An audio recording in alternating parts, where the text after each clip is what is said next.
মেয়েরা victim card খেলতে চায় না, সহানুভূতিও কুড়োতে চায় না। তারা শুধু মাঝে মাঝে নিজের মনের কথা বলে শুধু একটু হালকা হতে চায়, নিজের ভেতরে জমে থাকা কথাগুলোকে একটু নিঃশ্বাস দেওয়ার জন্য। একটা মেয়ের জীবনে বিয়ে মানে শুধু সম্পর্ক বদলায় না, নিজের অনেকটা বদলে ফেলা। আগে সে ছিল প্রেমিকা, এখন সে বাড়ির বড় বউ, সন্তানের মা।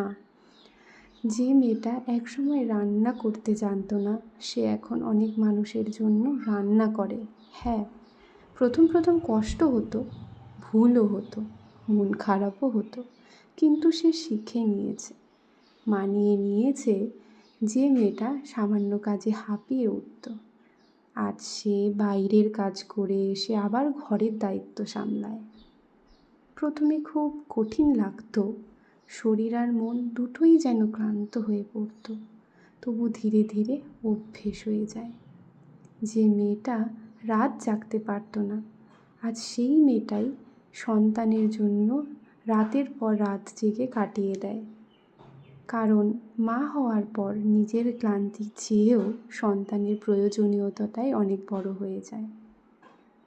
এই সব বদলের ভিড়ে কোথাও একটা সময় সেই প্রেমিকা সত্তাটাও হারিয়ে যেতে থাকে।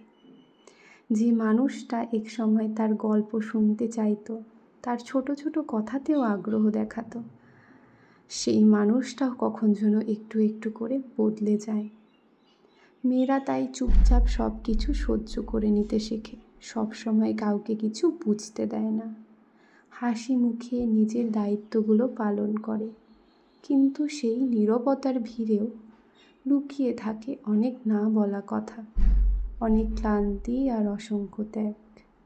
মেয়েরা শক্ত হয় ঠিকই, কিন্তু তার মানে এটা নয় যে তাদের কোনো কষ্ট হয় না।